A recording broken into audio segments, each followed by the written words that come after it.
friends, it's Gwen. Welcome back to my channel. Today I'm here with part 3 of my Netflix thriller series on my channel, which I am going back to an article posted by Esquire in April of 2019. They suggested 30 thriller movies. There's still 18 of them posted. I'm watching them in alphabetical order. I'm talking about 3 movies at a time, and I just finished my 3rd movie and I needed to sit down and talk to you guys about these 3 movies. So today, let me flip through my massive notes.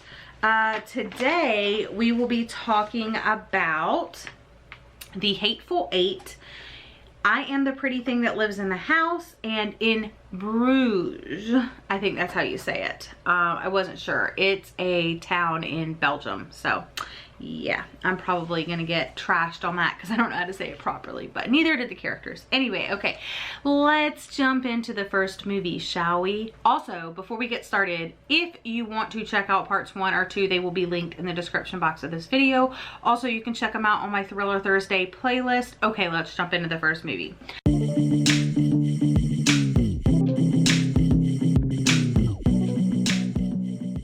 The first movie that I attempted to watch, yes, you heard me correctly, attempted to watch, is The Hateful Eight, directed by Quentin Tarantino. It was released in 2015. It's rated R for various reasons, which we will get into, and it is a 2-hour and 47-minute film. 2 hours and 47 minutes. 3 hours of my life that I just couldn't dedicate to this movie. So it's rated R for strong bloody violence, violent sexual content, language, and graphic nudity. It's told in chapters. It seems to be a little bit of an isolation story, but it's like post-Civil War, Western. They're caught in a blizzard. People, they pick up people in the stagecoach along the way, and they go to this like way station on their way to Red Rock, and that's all I watched. This particular type of film is it's acted in a certain way, and I actually forget what that method of acting is called, but I can't stand it. So I really tried. I didn't want to like give up on a movie, but 3 hours is a long time to waste on a movie that you're not enjoying. I'm so glad I quit, because one thing that really bothered me, I probably watched an hour, probably like 45 minutes to an hour of it. I don't remember exactly. I could probably look, but it's not really that important to me. They used the N-word so much. And I know it was set like back in the day before we knew better and we were ignorant and stuff like that, but like, it was bothering me so bad. And Samuel Jackson was the black actor, and they just calling him in, and it bothered me so much. And I'm wondering how Samuel Jackson felt in that role with that word being used. I'm always curious about things like that. So I'm going to be linking this article down below that I'm going to be like reading from, just so I can express like how much and how happy I am that I stopped watching it. So it says that Quentin Tarantino is one of Hollywood's most aggravating directors, and this is perhaps his most aggravating movie. So crude or profane language. Here's where it really gets into it. About 25 F words. Now, okay, that's the thing. Like, I'm not offended by like curse words or anything like that. But just like overuse totally, and the N word like inexcusable. So it says about 25 F words, 15 or more S words, and nearly 70 uses of the N word. Cracker is also used dozens of times as a racial like thing. Nearly as many profanities fall from the mouths of characters as drops of blood, as moviegoers stumble into an unrelenting hail of words such as a, bastard, bitch, and something else. God's name is misused at least 35 times, all of which come in conjunction with damn. Jesus's name is abused 5 or 6 times. There's drug and alcohol content as well, and also like there is violence in this, which usually doesn't bother me that much, but the sexual content, which I am so glad I didn't get to. They have a little like paragraph in this article that I'm gonna link. It says, when we see a man stagger buck naked in the snow, exposing moviegoers to full frontal nudity, the man's assailant and captor crudely and graphically describes how he forced the naked man to perform oral sex on him before killing him. So this is Quentin Tarantino's 8th film, and I think that's why it had like the Hateful Eight, but it did have like 8 main characters, it seemed. I only got to know like a few of them, and I only watched, like I said, like 45 minutes to an hour, but this was not my cup of tea, and I think that I would have not liked the rest of the film either. I also read, probably in the same article, that all of the characters are morally gray, and yeah, I just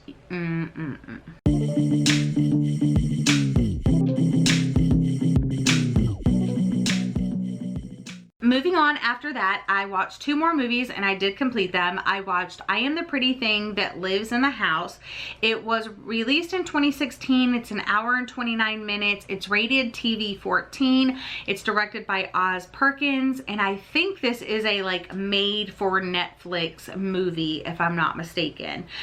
So this is an American-Canadian horror film, and they say that it's like The Witch meets The Hours. So a lot of people said that this was like a hidden gem of Netflix, and I really can't say that myself.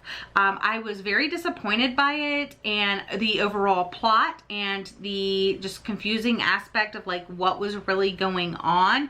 This is another one where you may not understand the ending. I think it's a little straightforward, but I did look it up just in case I was like missing something, and no, I understood it. But yeah, just go out on Google and search ending if you have a hard time, if you watch it and you have a hard time understanding.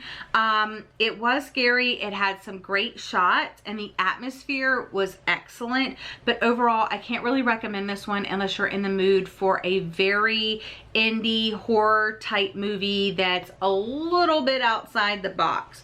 What I will say that it checks off is the sound was very creepy and ominous, and it just like, I just was so scared. I don't like jump scare movies. I say I don't, but I actually do like jump scare movies, but I'm always like, ugh, and I just get so stressed out during those kind of movies.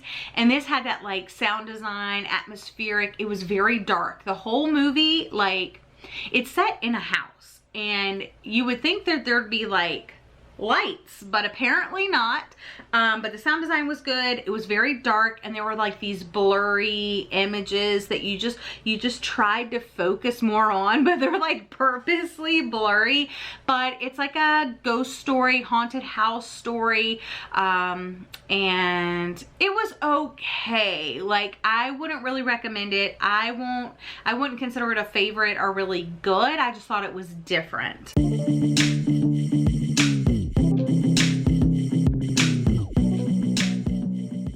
The last one I just watched, and this is In Bruges, and this one was released in 2018. It's an hour and 46 minutes.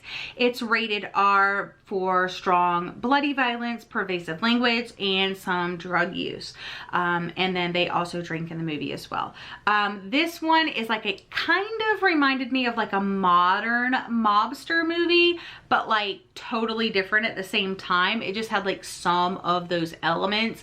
And I guess it's because it really features like 2 hitmen that go out and do a job, and one of the hitmen is really guilt-stricken after the job goes wrong, and their boss sends them to this bed and breakfast in Bruges, and they have to await his further instructions. And Ray, like I said, is really guilt-stricken, so he's kind of like down on his luck. He's not really like in the city. He's not really enjoying it.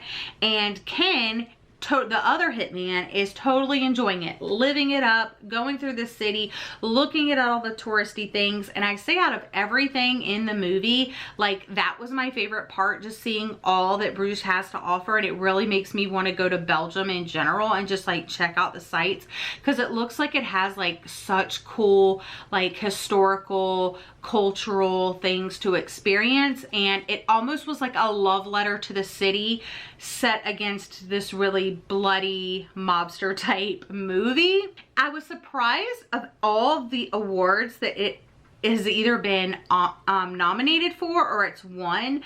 In 2008, it won the Best Screenplay Award at the British Indie Film Awards. And in 2009, it won a Golden Globe for Best Performance by an Actor for Colin Farrell. And I could see that, but like, I'm still really surprised because it seems like such an indie film, but it's very dark, but it's also funny too. It also has a lot of like racial things in it, and there's a little person in it and they keep calling him like midget or, you know, things like that. But it has a strangely twisting plot that I wasn't quite expecting, and I think that's why I was able to make it through the movie. But those are the 3 movies that I watched, and I would say out of all of them, I can't really recommend any of them because I didn't personally enjoy any of them. If I had to go and I had to stretch, I definitely wouldn't say The Hateful Eight. It's just a toss-up between the other 2, honestly. This group of movies really has me like questioning my whole like idea. Like, should I continue? Is this list worth it? Like, I've only found like a couple that I've actually enjoyed, and they've been ones that I've seen before. So I don't know what we're in store for, guys, but I'm gonna continue in the name of this series. So next up will be The Invitation, National Treasure, and No Country for Old Men. I have watched National Treasure before, and it's a fun one, so I'll be excited to rewatch that. Yeah, so The Invitation, National Treasure, and No Country for Old Men, which I might have seen, but I'm not sure. Anyway, let me know if you have watched any of these movies that I have talked about here today and what you thought about them in the comment section down below. Don't forget to check out the other parts if you happen to have missed them, but that's all for today's video. I'll see you guys again in my next one. Bye.